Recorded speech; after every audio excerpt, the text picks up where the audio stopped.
نحمده ونستعينه ونستغفره ونؤمن به ونتوكل عليه ونعوذ بالله من شرور أنفسنا ومن سيئات أعمالنا من يهده الله فلا مضل له ومن يضلله فلا هادي له وأشهد أن لا إله إلا الله وحده لا شريك له وأشهد أن محمدا عبده ورسوله أما بعد மதிப்புக்குரிய சகோதரர்களே பெரியவர்களே, தொடர்ச்சியாக இந்த நிகழ்ச்சியிலே உலகத்தை திரும்பி பார்க்க வைத்த அல் குர்ஆன் என்கின்ற ஒரு தலைப்பிலே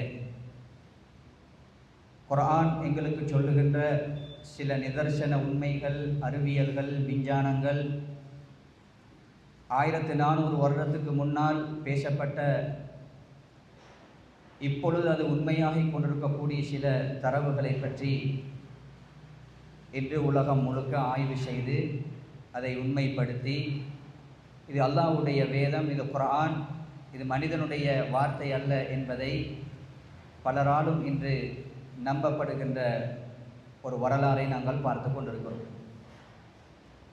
அந்த அடிப்படையில் தான் இந்த குர்ஆன் இது வெறும் ஆன்மீகத்தை மட்டும் சொல்ல வந்த ஒரு வேதம் அல்ல.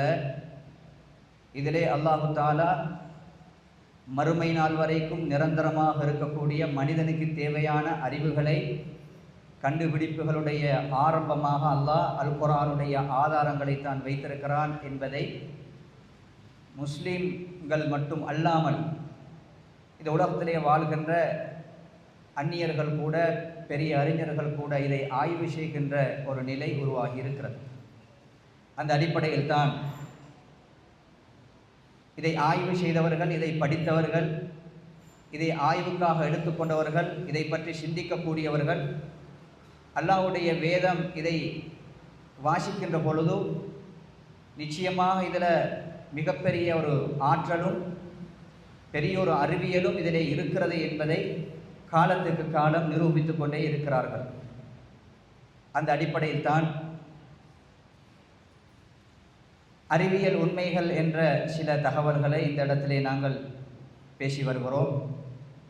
கடந்த வகுப்பிலே சூரத்துல் கஹ்ஃபிலே அல்லாஹு தஆலா குகைவாசிகளை பற்றி சொல்லுகின்ற பொழுது 300 வருடம் தூங்கிய அந்த வரலாறை அறிவியலோடு எப்படி சாத்தியமாகும் என்பதை பற்றிய சில தகவல்களை நாங்கள் விளங்கப்படுத்தியிருந்தோம். குர்ஆனை நீங்கள் எடுத்து பார்த்தால், குர்ஆனிலே நான் ஏற்கனவே சொன்னதை போன்று அல்லாஹு தஆலா சட்டங்களை சொல்வதை போன்று, ஹலால் ஹராத்தை சொல்வதை போன்று, முன் சென்ற வரலாறுகளை பற்றி சொல்வதை போன்று சில நிகழ்வுகளின் ஊடாக மனிதன் சிந்திக்கின்ற அளவுக்குள்ள மனிதனுடைய மூளையை விருத்தி செய்கின்ற சில தகவல்களை அல்லாஹு தஆலா இந்த குர்ஆனிலே சொல்லியிருக்கிறான். சில நேரத்திலே நேரடியாகவும் அதை சொல்லுவான், சில நேரத்திலே சில சட்டங்களை எங்களுக்கு சொல்லும் பொழுதும் சொல்லுவான், சில நேரத்திலே சில வரலாறுகளை சொல்லும் பொழுது கூட அல்லாஹு தஆலா உலகத்திலே இப்படி ஒரு அறிவியல் இருக்கிறது, இது சாத்தியமானது, இப்படி நடக்க முடியும் என்று மனிதன் கற்பனை பண்ணுவதற்கு முன்னால் அல்லாஹு தஆலா அதை ஒரு அறிவியலாக சொல்லியிருப்பான். இதில் மிக முக்கியமாக இன்று கூட வரலாறிலே பேசப்படுகின்ற ஒரு அழகான ஒரு நிகழ்வு தான் நபி யூனுஸ் அலைஹிஸ்ஸலாத்துடைய சரித்திரம். உலகத்தில் வாழ்ந்த, பிரச்சாரம் செய்த நபிமார்கள் பட்டியலிலே மிக முக்கியமான ஒரு நபி யூனுஸ் நபி. வரலாறில் இராக் பகுதியிலே அல்லாஹ்வுடைய மார்க்கத்தை எத்தி வைப்பதற்காக அனுப்பப்பட்ட ஒரு நபி, நைனுவா என்கின்ற கிராமத்துக்கு பொறுப்பாக அனுப்பப்பட்ட ஒரு நபி.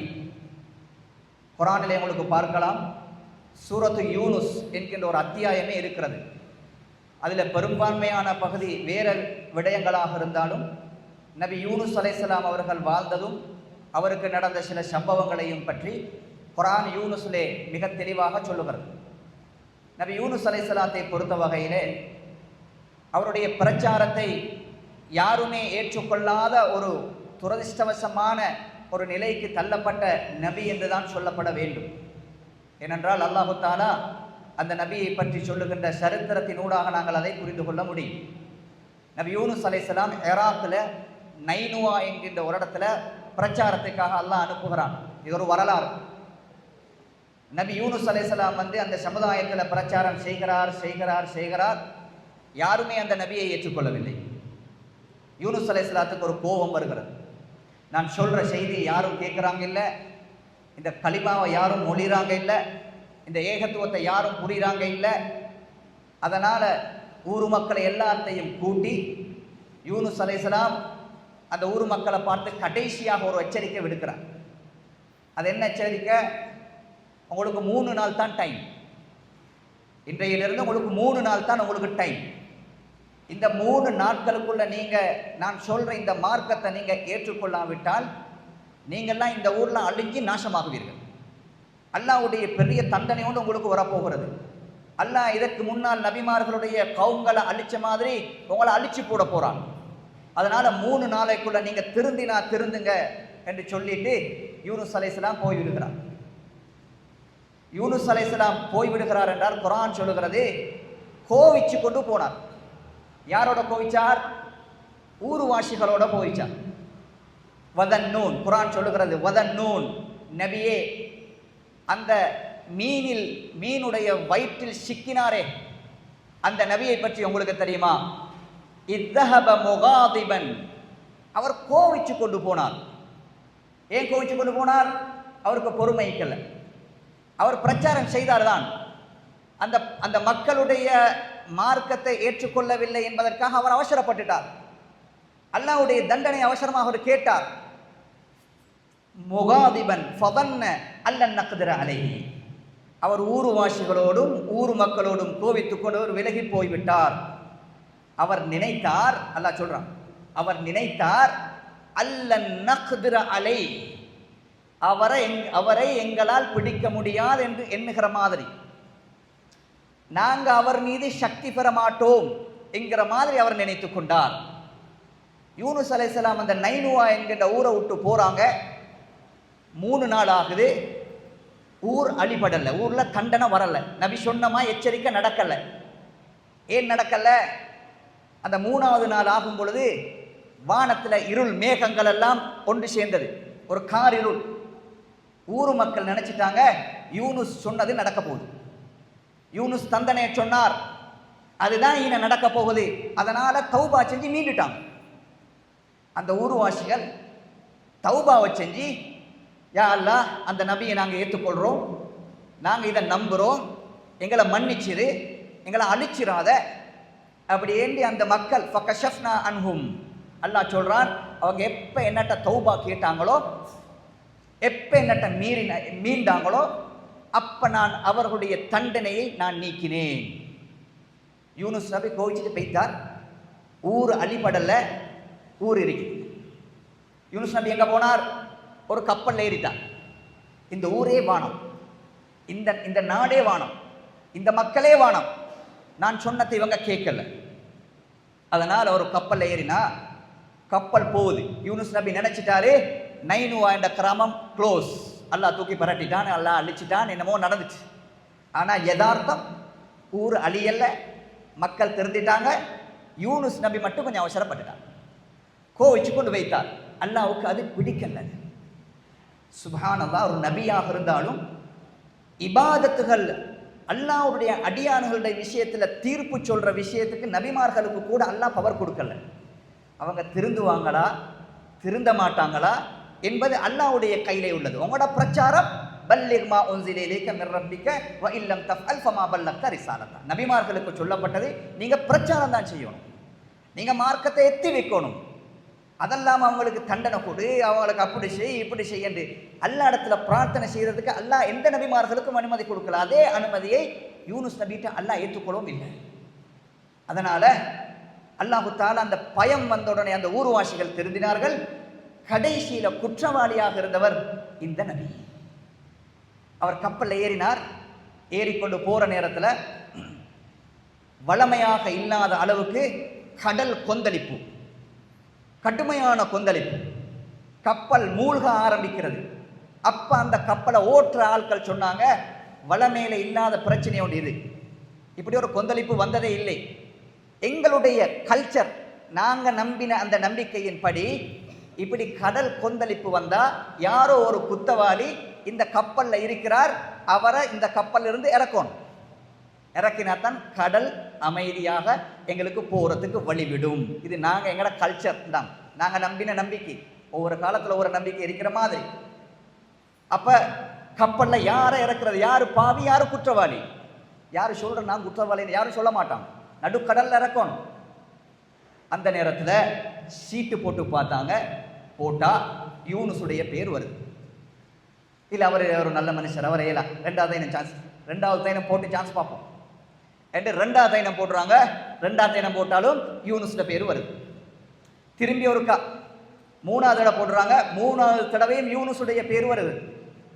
ஏதோ இவர் தான் ஆள், செய்ய வழியில் ஆளை போடுவோம் என்று யூனுஸ் அலைஹிஸ்ஸலாமும் தயாராகிட்டார். கடல்ல குதிச்சார். குர்ஆன் சொல்லுகிறது, கடல்ல குதிச்சிட்டார். அல்லாஹ்வுடைய ஏற்பாடு இப்ப வருது எப்படி என்று கேட்டா, நபிக்கு தண்டனை ஒன்று வரணும், ஆனா நபி பாதுகாக்கப்படவும் ஓடும். சுப்ஹானல்லாஹ்.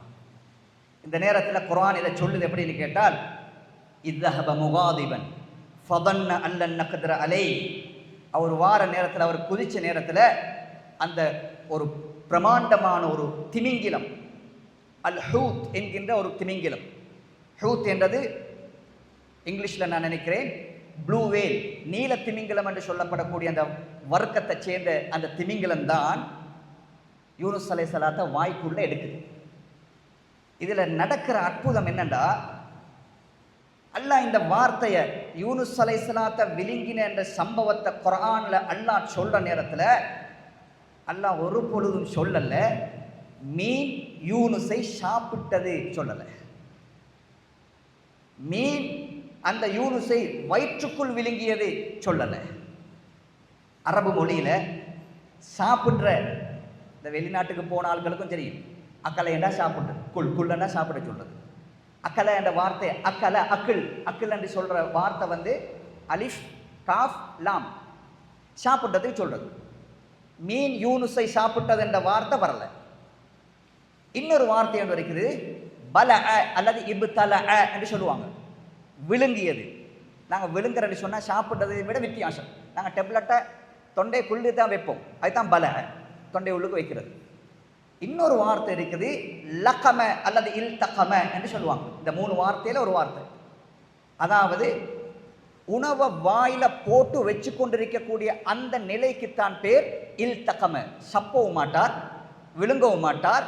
தொண்டைக்கும் நாக்குக்கும் இடையில உணவு இருந்தால் அரபு மொழியில அதை சொல்லுவாங்க லக்கம அல்லது இல் தக்கம.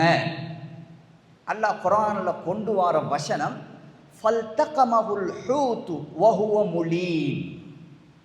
அவர் தண்டிக்கப்பட்ட நிலையில் ஹூத் அந்த நீல திமிங்கிலம் அவரை லுக்மத் இல்தகம செய்தது. இல்தகம செய்தது என்றால் அவர் வயிற்றுக்குள்ள போகல, அவர் சாப்பிடவும் இல்லை. யூனுஸ் அலைஹிஸ்ஸலாம் எங்க பாதுகாக்கப்படுறார் என்றால், மீனின் தொண்டைக்கும் நாக்குக்கும் இடையில் யூனுஸ் அலைஹிஸ்ஸலாம் நிறுத்தப்படுகிறார். அறிவியல் சொல்லுங்க, யூனுஸ் அலைஹிஸ்ஸலாம் தொண்டையிலையும் நாக்கிலையும் மீனுடைய அந்த இடத்தில் வைக்கப்பட்டார். இதுதான் நேரடியான மொழிபெயர்ப்பு.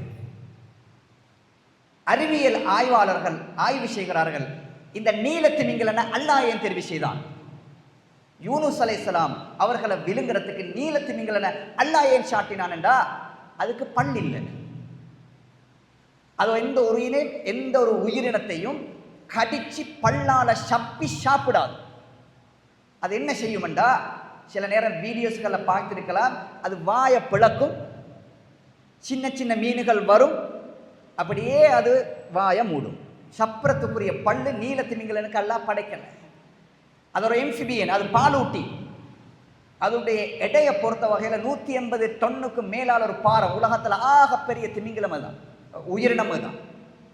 அல்லாஹ் தஆலா ஒரு 10 நிமிஷத்துக்கு ஒருக்க அது மேல வந்து ஆக்சிஜனை உள்ளுக்கு எடுத்து வெளியில் விடும். மனிதன் வாழணுமாண்டா ஆக்சிஜன் தேவை. ஆக்சிஜன் உள்ளுக்குள்ள மீன் உண்டு. இந்த யூனுஸ் அலைஹிஸ்ஸலாத்தை பாதுகாக்கிறதுக்கு அல்லாஹ்வுடைய அற்புதம் உண்டு இங்க நடக்கணும். அதனால தான் அல்லாஹ் தஆலா என்ன செஞ்சானண்டா, யூனுஸ் அலைஹிஸ்ஸலாத்தை எங்க சேர்த்தான்? வேற எந்த ஒரு உயிரினத்தையும் தேர்வு செய்யாம அல்லாஹ் தேர்வு செஞ்ச உயிரினம் ப்ளூ வேல், ஹூத். அதுக்குள்ள இருக்கிறது ஆக்சிஜன், மனிதன் வாழுகின்ற ஆக்சிஜன் அதிலே இருக்கிறது. அந்த மனிதனுக்கு இருக்கக்கூடிய இடமும் அதில் இருக்கிறது. அந்த மீனுக்கு கட்டளை யூனுஸை சாப்பிடக்கூடாது, யூனுஸை விழுங்கக்கூடாது, அங்கே தான் வைக்கும். அதனால அல்லாஹ் லுக்மத் என்ற வார்த்தையை பயன்படுத்தினான். லுக்மா என்றால் சாப்பிடுவதல்ல, நாக்குக்கும் தொண்டைக்கும் இடையில ஒரு உணவு இருக்கும் அடையாளத்தை தான் லுக்மா என்று சொல்வார்கள். அந்த வார்த்தையை குர்ஆன்ல அல்லாஹ் பயன்படுத்துகிறான். அறிவியல் ஆய்வாளர்கள் சொல்கிறார்கள், அல்லாஹ் இந்த சொல்ல தேர்வு செஞ்சிருக்கிறது என்பது குர்ஆன் சொல்லுகின்ற முக்கியமான ஒரு அறிவியல். நீண்ட காலம் நின்றார். லௌலா அன்னஹு கான மினல் முஸப்பிஹீன், அல்லாஹ் சொல்றான், அவர் மட்டும் எங்களை தஸ்பீஹ் செய்யவில்லை என்றால். பிரபல்யமான இஸ்திக்ஃபார்ல ஒரு இஸ்திக்ஃபார் தான் யூனுஸ் அலைஹிஸ்ஸலாம் சொன்ன இஸ்திக்ஃபார், லா இலாஹ இல்லா அன்த சுப்ஹானக இன்னி குன்து மினல் ஸாலிமீன். வீண்ட வயிற்றுக்குள்ள போன போற அவர் செஞ்ச இஸ்திக்ஃபார்ல பிரபல்யமானது. ரசூலுல்லாஹ் இஸ்திக்ஃபார்ல ஆக ஸ்ட்ராங்கான இஸ்திக்ஃபார் அது. லா இலாஹ இல்லா அன்த சுப்ஹானக இன்னி குன்து மினல் ஸாலிமீன். இறைவா நீயே தூயாளன், நீயே வணக்கத்துக்குரிய நாயன். இன்னி குன்து மினல் ஸாலிமீன், நான் அநியாயம் செஞ்சிட்டேன் யா அல்லாஹ், என்ன மன்னிச்சிரு என்று திருப்பி திருப்பி திருப்பி அல்லாஹ்ட்ட கேட்டுக்கொண்டே இருந்தார். அது அல்லாஹ் சொல்றான், லௌலா அன்த மினல் முஸப்பிஹீன், அவர் அல்லாஹ்ட்ட தஸ்பீஹ் செய்யாமல் இருந்தால் லலபிஸ ஃபீ பத்னிஹி இலா யௌமி யுபஅதூன், மறுமை நாள் வரைக்கும் இந்த யூனுஸ் மீனின் அந்த வயிற்றுக்குள் தான் இருந்திருப்பார். மீண்ட வௌத்துக்குள்ள போனா மரணம். அதனால அல்லாஹ் சொல்றான், மீண்ட வௌத்துக்குள்ள நான் தள்ளல்லாத. ரெண்டாவது அர்த்தம் அதில் புரியக்கூடிய அர்த்தம், அவர் தஸ்பீஹ் செய்யாட்டி அவரை நான் அங்கு உயிர் எடுத்திருப்பேன், மறுமை நாள் வரைக்கும் மீனின் வயிற்றுக்குள் இருந்திருப்பார். ரெண்டாவது கட்டளை வருது இப்ப மீனுக்கு. மீனே யூனுஸை வெளியில போடு. யூனுஸ பாவத்தை மன்னிச்சாச்சு, யூனுஸ் வெளியில வரணும். அந்த மீன் ஒரு கரைக்கு மீன் வந்த கரைக்கு யூனுஸ் அலைஹிஸ்ஸலாத்தை அப்படியே வெளியில போடுது. போட்டா நிர்வாணியாக வெளியில வாரார். ஒரு மீனுடைய நாக்குக்குள்ள அந்த தொண்டைக்குள்ள இருந்து கொண்டு வெளியில வாரார். அசுத்தங்கள் பட்டிருக்கும். அவருக்கு நோய் வருவதற்கு சான்சஸ் கூட, அவருக்கு தொற்று நோய் வருவதற்கு சான்சஸ் கூட. அல்லாஹ் சொல்கிறான், வஅம்பத்னா அலைஹி ஷஜரத்தன் மின் யக்தீன், அவர் விழுந்த இடத்துல யக்தீன் என்கின்ற ஒரு மரத்தை நான் நாட்டினேன். அல்லாஹ் சொல்றான், அந்த இடத்துல ஒரு மரத்தை நான் முளைக்க செய்தேன். அந்த மரத்தோட பேர் யக்தீன். யக்தீன் எங்கட பாஷையில வட்டக்கா ஷொரக்கா, இதுக்கெல்லாம் அரபல யக்தீன் என்று சொல்லுவார்கள். ஏன் அல்லாஹு தஆலா இதை ஸ்பெஷலா சொல்றான்? யூனுஸ் அலைஹிஸ்ஸலாத்தை மீன் வெளியே போட்டதுக்கு பிறகு அவருக்கு ஒரு நிஅமத்தாக ரஹ்மத்தாக நான் இந்த மரத்தை முளைக்க செய்தேன் என்று ஆய்வாளர்கள் பேசுகின்ற நேரத்தில் சொல்றாங்க.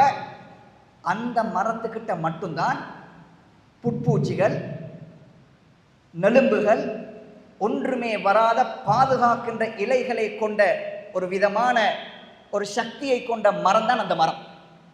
யூனுஸ் அலைஹிஸ்ஸலாம் வெளியில வந்திருக்கிறார், இவருக்கு நோய் வந்துடக்கூடாது, இவரை பாதுகாக்கணும். அதனால் அல்லாஹ் செஞ்ச ஏற்பாடு, வஅம்பத்னா அலைஹி ஷஜரத்தன் மின் யக்தீன்.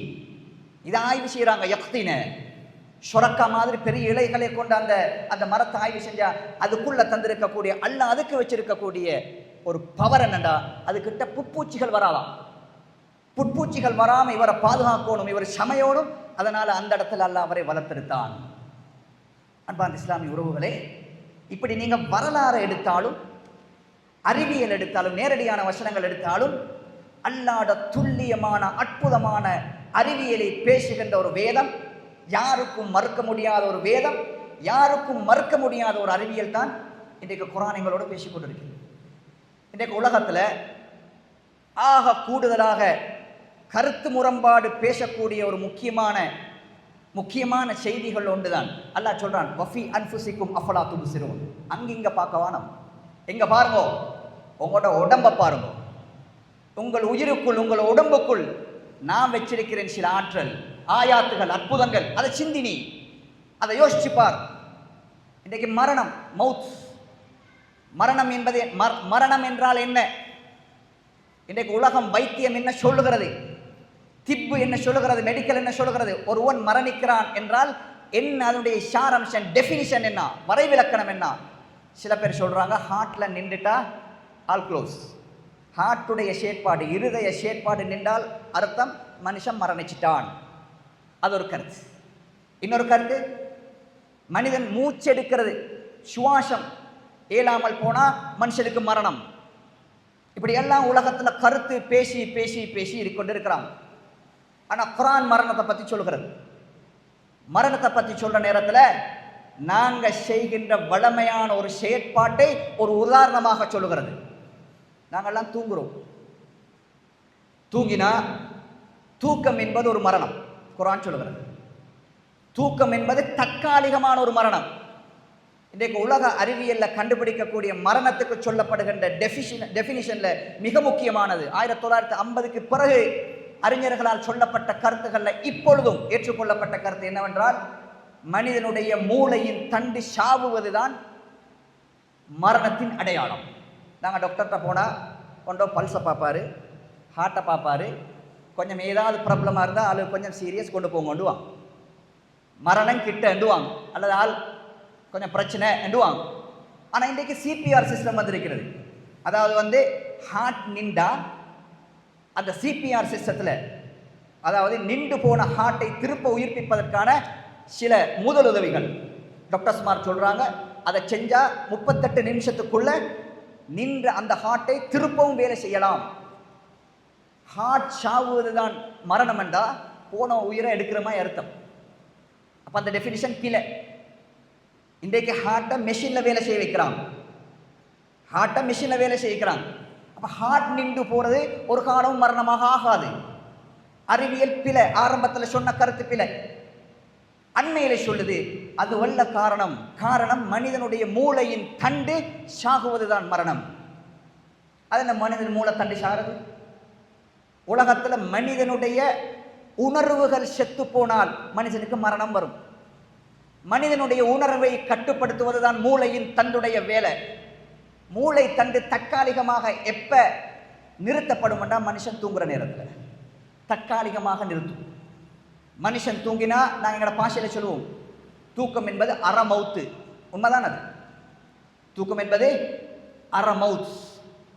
அல்லாஹ் குர்ஆன்ல தூக்கத்தை பத்தி எப்படி சொல்றான் தெரியுமா? ஹுவல்லதீ யதவஃபாக்கும் பில்லைல். அல்லாஹ் எப்படி ஆற்றல் உள்ளவன் என்றால், இரவு நேரத்தில் உங்களை அவன்தான் மரணிக்க செய்கிறான்.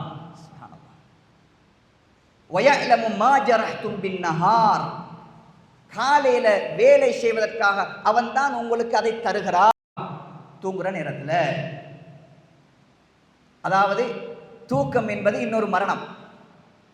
தூக்கம் என்பது தற்காலிகமான ஒரு மரணம் என்பதை குர்ஆன் சொல்லுகின்ற நேரத்தில், குர்ஆன் சொல்லுகிறது தூங்குற நேரத்தில் அவங்களோட உயிரை அல்லாஹ் தன் கைவசம் வைத்துக் கொள்கிறான். நாளைக்கு நீங்க எலும்போடும், உங்களுக்கு இன்னும் அஜல் இருக்குது என்று சொன்னா அல்லாஹ் அதை விடுறான். காலையில் எலும்புறீங்க, காலையில் உங்களுக்கு முழிப்பு வருகிறது, இல்ல இதோட அஜல் முடிஞ்சா அல்லாஹ் அதை பிடிச்சு கொள்றான். இதான் அந்த குர்ஆன் வசனம். அல்லாஹ் திருப்பி அனுப்ப மாட்டான். அது அர்த்தம் அறிவியல் சொல்கிறது, தூங்கும் பொழுது மட்டும்தான் ஒரு மனிதனுடைய மூளை தண்டு தற்காலிகமாக நிறுத்தப்படுகிறது. தற்காலிகமாக நிறுத்தப்படுகின்ற நிலைதான் மனிதனுடைய தூக்கம். அது நிரந்தரமாக மாறினால் மவுத்.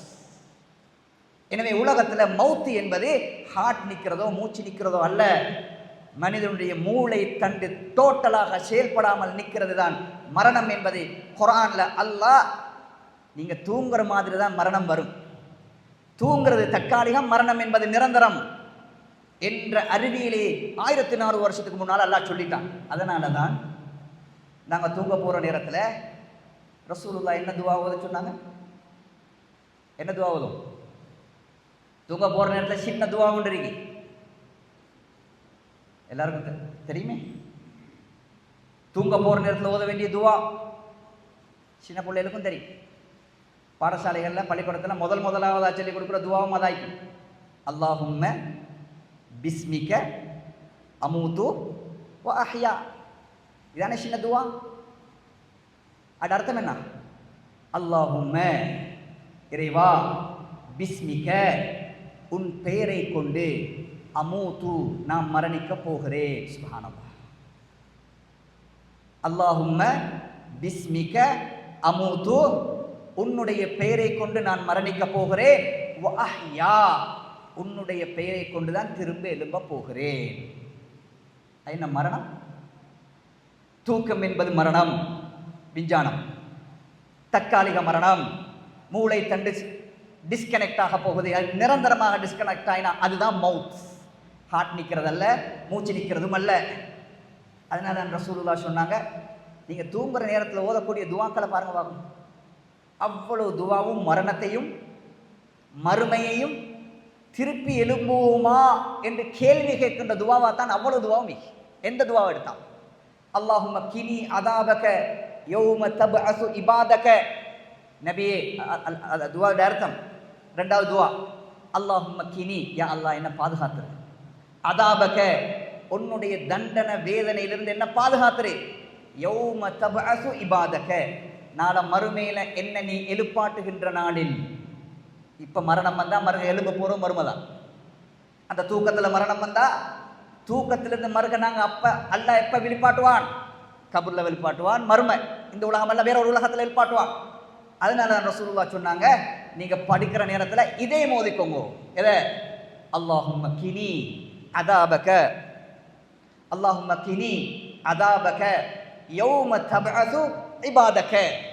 நாளை மறுமையிலே அடியார்களை நீ எழுப்புகின்ற நாளில் யா அல்லாஹ் என்ன வேதனையிட்டு பாதுகாத்துருவாயாக என்று துவா கேட்க சொன்னாங்க. தூங்கி எலும்பினத்துக்கு பிறகு ரசூலுல்லாஹ்வுடைய துவா என்ன? ரசூலுல்லாஹ் தூங்கி எலும்பினத்துக்கு பிறகு எலும்பினால் முதலாவது என்ன செய்வாங்கன்னா கண்ணை கசக்குவாங்க.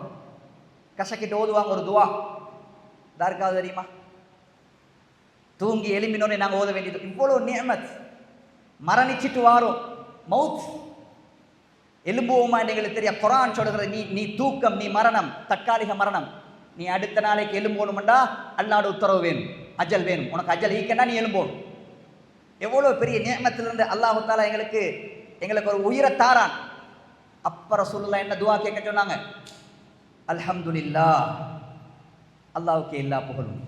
அல்லதி அஹ்யானா, என்னை உயிர்ப்பித்தானே. எப்படி? பஅதமா அமாதனா, என்னை இறக்க வைத்து மரணிக்க செய்த பின்னால் என்னை உயிர்ப்பித்தானே, அவனுக்கே எல்லா புகழும். அது என்ன? மரணிக்கிறதும் உயிர்ப்பிக்கிறதும் எல்லாம் ஒன்றோடு ஒன்று ரிலேட்டிவான துஆக்கள். அல்ஹம்துலில்லாஹி அல்லதி அஹ்யானா பஅதமா அமாதனா வ இலைஹி நுஷூர். என்னை மரணிக்க செய்ததன் பின்னால் என்னை உயிர்ப்பித்து எழ வைத்த, எனக்கு உயிர் தந்த அல்லாஹ்வுக்கு எல்லா புகழும். வ இலைஹி நுஷூர், நாங்கள் அவன் பக்கமே மீளப்படுவோம் என்ற துஆ. அன்பார்ந்த இஸ்லாமிய உறவுகள், எல்லாருடைய நல்லடியார்களே, எனவே குர்ஆன் என்பது சாதாரணமாக ஹலாலையும் ஹராமையும் சட்டத்தையும் பேசுகின்ற ஒரு வேதமாக நாங்கள் பார்க்கக்கூடாது. வாழ்க்கையில என்னென்ன சிஸ்டங்கள்ல என்னென்ன துறைகள்ல மனிதன் சம்பந்தப்படுகிறானோ அவ்வளோ சைடுக்கும் அதற்கான வழிகாட்டுதலும் அற்புதங்களும் அதற்கான தகவல்களும் குர்ஆன் பொதிந்த ஒரு வேதம் தான் இந்த வேதம். அறிவியல் உண்மையை வச்சு இன்றைக்கு இந்த குர்ஆனை நிறைய பேர் ஆய்வு செய்கிற மாதிரி ஸல்லல்லாஹு அலைஹி வஸல்லம் அவர்கள் உயிரோடு இருக்கும் பொழுது சில எதிர்காலத்தில் நடக்கக்கூடிய துல்லியமான சில தகவல்களையும் குர்ஆன் சொன்னது, குர்ஆன் உண்மைப்படுத்தியது. அதை ஆய்வு செய்து கூட பலர் இந்த குர்ஆனை ஏற்றுக்கொண்டார்கள். ரசூலுல்லாஹ்வுடைய காலத்தில், பிற்பட்ட காலத்தில் இன்னின்ன விஷயங்கள் உலகத்தில் நடக்கும் என்பதை குர்ஆன் சொன்ன சில செய்திகளை ஆய்வு செய்தவர்கள். வெறும் சட்டத்தில் அறிவியலில் மட்டுமல்ல, தகவல் வரலாறு, குர்ஆன் சொல்லுகின்ற துல்லியமான தகவல்களை குர்ஆன் சரியாக நிறைவேற்றியது. அது மிக முக்கியமான ஒன்றுதான். இப்போ இன்றைக்கு சண்டை, ஈரானுக்கும் அங்கேயும் சண்டை நடக்குது. அந்த காலத்தில் ரசூலுல்லாஹ் உயிரோடு இருக்கும் பொழுது மிகப்பெரிய சாம்ராஜ்யமாக இருந்தது ரோம், பாரசீகம். ரெண்டு பேரும் அமெரிக்காவும் பிரிட்டனும் தான் அடிக்கடி சண்டை. நீ பெருசா நான் பெருசா, நீ சக்தியா நான் சக்தியா, உனக்கு கேளுமா எனக்கு கேளுமா, இதுதான் சண்டை. அந்த காலத்தில் ரசூலுல்லாஹ் காலத்தில் பெரிய ரெண்டு சக்கரவர்த்திகள், ரோமும் பாரசீகமும். ரோம் யார்? இத்தாலியை சூழ்ந்துள்ள நாடுகள், கிறிஸ்தவர்கள். பாரசீகம் இன்றைய ஈரான், ஈராக் போன்ற நாடுகள், அது நெருப்பு வணங்கிகள், சிலை வணங்கிகள். ரெண்டுக்கும் இடையில காலாகாலமாக சண்டை. இல்லை யார்ட கை ஓங்கி பாரசீகத்துடைய கை ஓங்கி அவங்க தான் வெற்றி. 10-12 வருஷ காலமாக இத்தாலிக்கு அடி, ரோமர்களுக்கு அடி, எப்பவுமே தோல்விதான். அடிச்சு அடிச்சு அடிச்சு அடிச்சு கடைசியாக ரோம்ல ஒரு சில பகுதி, இப்போது இருக்கக்கூடிய டர்க்கியில சின்ன ஒரு பகுதி பேலன்ஸ் ஆக இருக்கிற நேரம் தான் ஹெர்கியூலிஸ் மன்னன் வாரார் ரோமன்ல. ஹிர்கல் என்று சொல்லுவோம். ஸல்லல்லாஹு அலைஹி வஸல்லம் ஹதீஸ்ல அந்த பேர் வந்திருக்கிறது, ஹிர்கல் மன்னன், ஹெர்கியூலிஸ் மன்னன். கடைசியாக இனி ஒரு அடி அடித்தால் ரோமம் ஃபுல்லாக க்ளோஸ், அவ்வளவும் பாரசீகமாகும் என்ற நிலைக்கு வந்த உடனே கடைசி யுத்தம். இப்ப யுத்தம் நடைபெற்றுக் கொண்டிருக்கிறது. இங்க மக்கால சப்போர்ட்டர்ஸ், பாரசீகத்துக்கு யார் சப்போர்ட்டர்? ரசூலுல்லாஹ்வுடைய எதிரிகள், மக்காவாசிகள், சிலை வணங்கிகள். ஏன்னா அவங்களோட குரூப் அது. அவங்க நெருப்பு வணங்குறாங்க, சிலை வணங்கிகள். அவரங்கடாலா உங்களுக்கு அடி, தாருக்கு அடி, ரோமருக்கு அடி. ரோமர்கள் யார்? கிறிஸ்துவர்கள். ரசூலுல்லாஹ்வுடைய பார்வையில வேதம் கொடுக்கப்பட்டவர்கள், அவங்களுக்கு நபி வந்தவர்கள், ஈசா நபி அவங்களோட நபி. அவர்களுக்கு அடிபடும் பொழுது இங்க மக்கால ரசூலுல்லாஹ்க்கு ஏளனம் பண்ணினார்கள். அண்ணன் கிடைக்கிற உங்களோட ஆளுக்கு, நீங்க உங்கள மாதிரி நபிமார்கள் வந்த ஆட்கள் தான் அவங்க ரோமர்கள், அவங்களுக்கு தாரமாய் உங்களுக்கு நாங்கள் ஒரு நாள் தருவோம் அப்படி என்றாங்க. அவங்க தோக்குறமாய் நீங்களும் ஒரு நாள் தோப்பீர்கள், எங்கட ஆட்கள் வெத்தி, இது மாதிரி உங்களுக்கும் கிடைக்க போகுது என்று ரசூலுல்லாஹ்வை ஏளனம் பண்ணினார்கள் அந்த யுத்தத்தில். இப்போ நாங்கள் ஒவ்வொரு சப்போர்ட்டர்ஸ், ஈரானுக்கு ஒரு சப்போர்ட், அங்கே சப்போர்ட், இங்கே சப்போர்ட் இருக்கிற மாதிரி அங்கேயும் ரசூலுல்லாஹ்வோட காலத்தில் மக்காவில் காவிர்கள் இப்படி ரசூலுல்லாஹ்வை ஏளனம் பண்ணினார்கள். ரசூலுல்லாஹ் ரோமர்கள் வெத்தோணும் என்று எதிர்பார்த்தாங்க. காரணம், அவர்கள் கிறிஸ்துவர்கள், அந்த காலத்தில் ஒரு நபியுடைய சமுதாயம், வேதக்காரர்கள். அல்லாஹ் சொல்றான், அதுக்கண்டு ஒரு ஒரு ஒரு குர்ஆன் வசனத்தை, ஒரு சூறாவை இறக்கினான். அந்த சூறாட பேரே சூரத்து ரூம். ரோமர்கள், குர்ஆன் எடுத்து பாருங்க, ரூம், ரோமர்களை பற்றி பேசக்கூடிய அந்த சூறாக்கு பேரே சூரத்து ரூம். இப்படி பேசிக்கொண்டிருக்கும் பொழுது ரோமர்கள் திரும்பி எழும்புவார்கள் என்று உலகத்தில் சாத்தியமே இல்லை. குர்ஆன் வந்தது, அலிஃப் லாம் மீம், நபியே குலிபத் ரூம், ரோம் தோற்கடிக்கப்பட்டு விட்டது, தோல்வி, அடிபட்டான். ஃபீ அத்னல் அர்தி மின் பஅதி கலபிஹிம் சயக்லிபூன், நபியே இன்னும் கொஞ்ச நாள் போகும் பொழுது, இன்னும் கிட்ட ஒரு காலப்பகுதியில் இந்த ரோம் பாரசீகத்தை வெற்றி கொள்ளும். மிச்சம் காலம் போகாது நபியே. லில்லாஹில் அம்ரு மின் கப்லு வ மின் பஅத், அல்லாஹ்வுக்கு தான் இதில் அதிகாரம் இருக்கிறது. பினஸ்ரில்லாஹ் யன்சுரு மையஷா, அல்லாஹ்வுடைய உதவியை கொண்டு அல்லாஹ் யாருக்கு உதவி செய்ய நாடுவானோ அவர்களுக்கு அல்லாஹ் உதவி செய்வான். வந்துட்டு வசனம். உலகத்தில் சொன்னது பாரசீகம் தான், அவன் தான் அடிப்பான், போட்டு மிதிச்சுட்டுருவான், ஆயுதம் பலம் எல்லாம். இங்க ரோம் கச்சையாக போய்விட்டது. அல்லாஹ்வுடைய வசனம் வருகிறது, நபியை பயப்படுவானோ. கிட்ட மிச்ச நெருக்கமான ஒரு கால நாட்கள்ல இந்த ரோம் திருப்பி பாரசீகத்தை அடிக்கும், பாரசீகம் வெற்றி கொள்ளப்படும் என்றாங்க. ரசூலுல்லாஹ் ஓதினாங்க இந்த வசனத்தை. கொஞ்ச நாள் போகல, 6 மாசம் போகல, ஹெர்கியூலிஸ் மன்னர் வந்தார், படை எடுத்தார், பாரசீகத்தை வென்றது. சுப்ஹானல்லாஹ். ரசூலுல்லாஹ்வோட காலத்துல இந்த குர்ஆன் வசனத்தை நம்பி, இது நபி, இவர் நபிதான், இது அற்புதம் தான், இது பேசிக்கிற வாக்க வஹிதான் என்று ஏற்றுக்கொண்ட வரலாறும் குர்ஆனின் ஊடாக நடைபெற்றிருக்கிறது. அன்பார்ந்த இஸ்லாமிய உறவுகளை, அல்லாஹ்வுடைய நல்லடியார்களே, எனவே இப்படி குர்ஆனை நீங்க திருப்பி திருப்பி திருப்பி பார்த்தா என்னென்ன சுவாரஸ்யமான செய்திகளும் தகவல்களும் ஆன்மீக தகவல்களும் அறிவியல்களும் எல்லாமே இருக்கக்கூடிய ஒரு வேதம் நாங்கள் குர்ஆனை வச்சு கொண்டு இருக்கிறோம். ஒவ்வொரு கிளாஸும் முடிகிற நேரத்தில் நான் சொல்லக்கூடிய செய்தி, ஏதோ ஒரு அளவில் இந்த குர்ஆனை படிங்க, இந்த குர்ஆனை பாருங்க. நான் ஏற்கனவே சொன்ன மாதிரி எப்படி நாங்கள் வேகமாக அதிகமாக ஓதுறோமோ அது மாதிரி அதை விட கூடுதலாக இந்த குர்ஆனுக்கு நாங்கள் செய்ய வேண்டிய ஹித்மத். அஃபலா யததப்பரூனல் குர்ஆன அம் அலா குலூபின் அக்ஃபாலுஹா, இதை நீங்கள் சிந்திக்க கூடாதா, வாசிக்க கூடாதா, இதை படிக்க கூடாதா என்று அல்லாஹ் அழைக்கிறான். அல்லாஹு தஆலா அந்த கூட்டத்தில் அல்லாஹ் என்னையும் உங்களையும் சேர்த்தருள்வானாக. இதை மிஞ்சிய இன்னும் சில செய்திகள் இன்ஷா அல்லாஹ் நாளைய கிளாஸில் பார்ப்போம். சுப்ஹானல்லாஹி வ பிஹம்திஹி, அஷ்ஹது அல்லா இலாஹா இல்லா